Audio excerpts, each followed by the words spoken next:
स्वर्ग का नाम सुनते ही अप्सराएं, परियां, शराब, शबाब ये सब याद आ जाता है ना। तो ये सब सच है या फिर कुछ और है? चलो कुछ जानने की और समझने की कोशिश करते हैं। दोस्तों, इस वीडियो में मैं आपको एक सिचुएशन दे रही हूँ, आप वो सोचना और फिर अपनी राय बनाना। तो सिचुएशन ऐसी है कि आज की रात हम सो गए और सपने में हम स्वर्ग में चले गए, और आज तक हमने जो भी स्वर्ग के बारे में सुना है वो सब हमने वहाँ पे देखा। हम बहुत कुछ भोगना चाहते थे पर हम वो कुछ भी नहीं कर पाए। हम वो ही कर सके जो सपने के बस में था। मतलब हम बिल्कुल जिंदा थे, मरे नहीं थे। ये सपने की बात है। हमारे पास हमारी बॉडी थी, सेक्सुअल ऑर्गन भी थे, हमारी चाहत भी थी, डिज़ायर भी थी, पार्टनर भी अवेलेबल था और तैयार भी था। पर फिर भी हम अपनी मर्जी नहीं चला पाए। क्यों? क्योंकि हम कॉन्शियस नहीं थे, मतलब पूरे जागृत नहीं थे। सपने में जो भी घट रहा था उस पर हमारा बस नहीं था। पूरे जागने पर ही हमारा कंट्रोल हमारी फीलिंग और बॉडी पर होता है।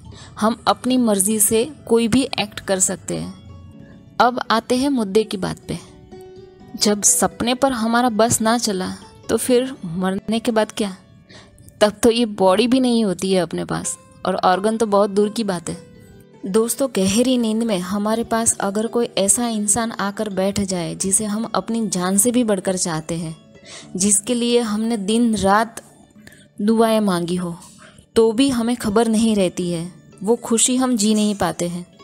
और दूसरी ओर अगर कोई ऐसा इंसान आकर बैठ जाए जिसे हम बहुत नफरत करते हैं, तो भी हम उसके पास रहने पर भी घृणा या नफरत को जी नहीं पाते हैं।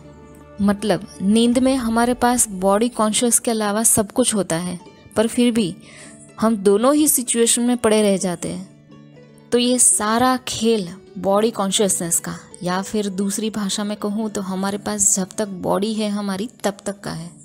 अब आगे एक सवाल उठना चाहिए, तो फिर ये कंसेप्ट आया कहाँ से और क्यों?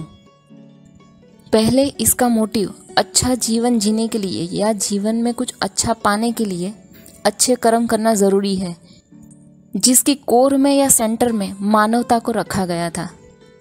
लेकिन धीरे धीरे हम मानवता से हटके सेल्फ सेंटर्ड होते गए।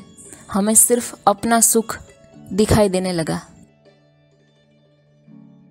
तो जहाँ तक मेरा मानना है, ये कंसेप्ट आया हमारी लालच से। हम कोई भी काम अच्छे से तभी करते हैं जब हमें बदले में कुछ अच्छा रिवॉर्ड मिलता हो, और इंसान की यही फितरत उसे अच्छाई की और बुराई दोनों की तरफ लेके जाती है। नेचर की दी हुई कोई भी फीलिंग या कोई भी फितरत बेफिजुल नहीं है, वो सब काम की है। बस हमें ये देखना है कि हम इसका उपयोग कहाँ कर रहे हैं, नेगेटिवली कर रहे हैं या पॉजिटिवली। तो दोस्तों, टेक्नोलॉजी बहुत आगे निकल गई है और हम भी धीरे धीरे अपग्रेड होते जा रहे हैं, पर आज भी कहीं ना कहीं हम मानसिक रूप से थोड़े बहुत तो पीछे है ही। हमें अपनी अपनी बिलीफ सिस्टम को चेक करना ज़रूरी है। तोड़ना, नहीं तोड़ना, फॉलो करना, वो सब आपकी मर्ज़ी हो सकती है, लेकिन अब ऐसा वक्त नहीं रहा है। अब समय बहुत चेंज हो चुका है, तो मुझे लगता है हमें भी समय के साथ चेंज होना चाहिए। मरने के बाद स्वर्ग मिलेगा, उसमें परियां होगी, इतने सारे सुख होंगे, ऐशो आराम होंगे, और सच कहूँ तो अकेला सुख भी उबा देगा। लाइफ में थोड़ा मसाला तो होना ही चाहिए, कभी सुख, कभी दुख, कभी धूप, कभी छाँव। जीने का मज़ा ही कुछ और होता है। और ये स्वर्ग, नर्क, परियां, ये सब अभी छोटे बच्चों जैसी समझ है। हमें अब ऊपर उठना है, अपनी समझदारी को आगे लेके जाना है। पहले की बात कुछ और थी, लेकिन आज के समय में स्वर्ग का मतलब सिर्फ और सिर्फ सेक्स डिज़ायर को ही हाईलाइट करता है, जबकि ये एक बॉडी की नीड है। जैसे खाना पीना, वैसे ही ये मरने के बाद ये तो मिट्टी में मिल जाएगा, उसकी सारी ज़रूरतें भी उसी के साथ मिट्टी में मिल जाएगी। दोस्तों, समरी में बस इतना ही कि सुख शरीर की ज़रूरत है, जबकि खुशी और आनंद सोल की ज़रूरत है। हम जीते जी इस धरती पे रहते हुए प्यार से धरती पर ही स्वर्ग भोग सकते हैं, अपनों के साथ, अपनों के लिए, मानवता के लिए।